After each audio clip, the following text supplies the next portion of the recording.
Okay, let's just get this out of the way. If you're in a relationship, you're going to have conflict. It's not a sign that things are broken. Not at all. It just means you're two different people trying to build one life together. But what happens when that conflict stops feeling like a conversation and starts feeling more like a war? Does this sound familiar? That feeling of being stuck on a horrible hamster wheel, having the exact same argument about the exact same things. Whether it's the dishes or money or who's more tired, it's just exhausting. And it can leave you feeling really lonely and, honestly, hopeless, right next to the person you're supposed to be closest to. But here's where things start to get better, I promise. Decades of research have shown us something incredibly hopeful. The happiest, most successful couples, they aren't the ones who never fight, not even close. They're the ones who have figured out how to fight fair, how to disagree without disconnecting, and, most importantly, how to find their way back to each other when things go wrong. And the best part? These are skills. They can be learned. So, here's our game plan. First, we're going to talk about why we get stuck in these loops. Then, we'll name the 4 toxic habits that absolutely wreck a conversation. We'll get into the biology of what's happening in your body during a fight, learn the one tool that can stop an argument in its tracks, and finally, we'll talk about how to repair the damage and reconnect. Think about it. The real harm to a relationship almost never comes from one big fight. It comes from the pattern, that same old toxic dance that you fall into time and time again.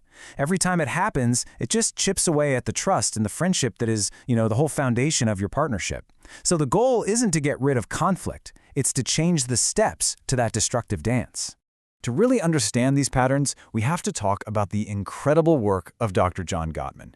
He studied thousands of couples, and he found 4 communication habits that were so destructive, so toxic, he called them the 4 horsemen of the apocalypse. And here's the wild part.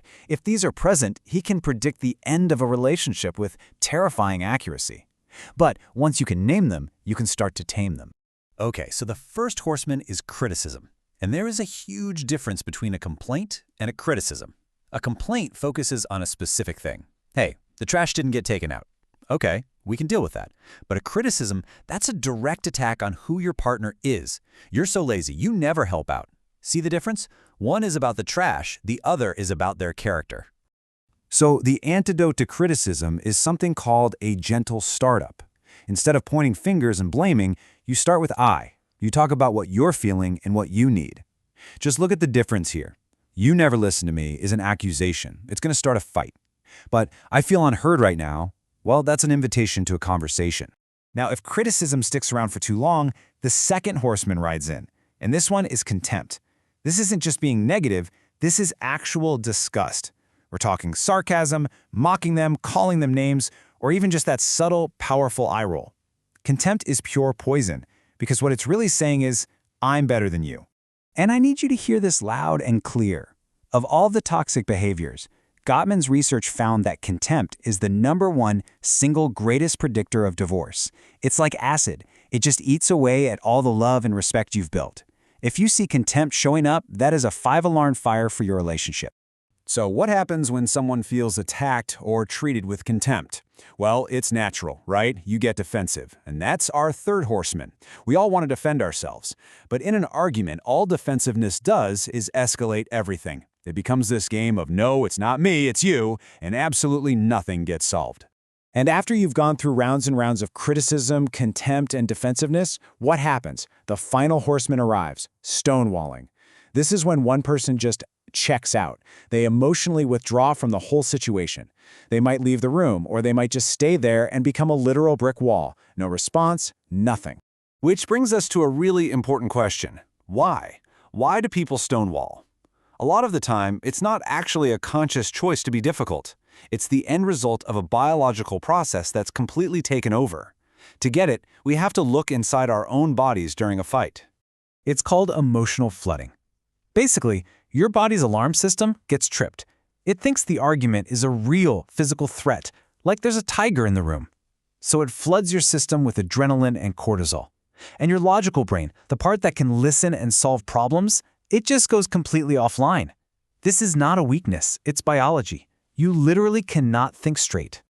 So how can you tell if you or your partner is flooded? Well, here's a quick checklist.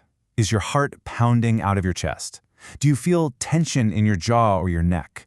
Are you taking short, shallow breaths? Do you have this intense urge to just run away or shut everything down? If you're nodding yes to these, you've reached the point where a productive conversation is actually impossible. And that brings us to the most important rule of fighting fair. Once someone is flooded, the conversation must stop. Period. Trying to push through is only going to make it worse. This is when you have to pull the emergency brake, and that brake is the strategic timeout. Now, this is so important. A timeout is not the silent treatment. It's not a way to punish your partner or just run away from the problem. It's a respectful pause that you both agree on.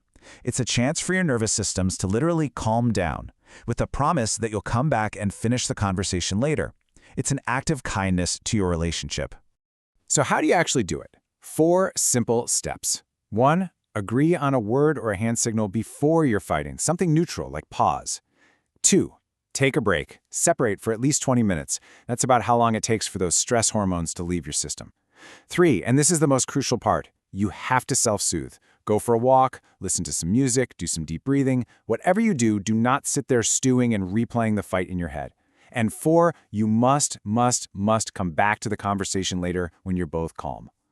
Okay, so we've learned how to stop the car from spinning out of control. Now, how do we climb back to that feeling of connection? This is all about the art of repair, those little things you can say or do to lower the tension and pull yourselves back from the edge. A repair attempt is basically anything that brings the emotional temperature in the room down. It's an olive branch. And what Gottman's research found was that the real relationship masters, they aren't the couples who don't have conflict. They're the couples who are constantly throwing out these little repair attempts, and, just as important, who are willing to accept them from their partner. And look, they don't have to be some grand, perfect apology. They can be so simple. Things like, I'm sorry, that came out all wrong. Or even just, I'm feeling really defensive right now. Can you say that in a different way? Even just reaching out to hold their hand can completely change the energy of a fight. It's all about shifting from being opponents back to being on the same team. This chart right here really says it all. When you look at what truly predicts if a couple will be happy and stay together for the long haul, it's not how little they fight. Look how low that bar is. It's how good they are at repairing things. That skill, the ability to find your way back to each other after a storm, that is everything. Now, I'm going to leave you with one last fact that might just blow your mind. Research shows that about 69%, let's just call it 2/3, of what couples fight about are perpetual problems. They are based on fundamental differences in who you are. One of you is a saver, one's a spender, one is tidy, one is messy. These problems can't be solved. They're here to stay. So what does that mean? It means we have to change the entire goal. The point isn't to win every fight or solve every last problem. The point is to learn how to talk about those unsolvable problems with some respect and maybe even a little humor. It's about creating a whole new way of handling disagreement that protects the love and friendship you've built. So I want you to think about this. We all see conflict as something scary, something that threatens our connection. But what if it didn't have to be that way?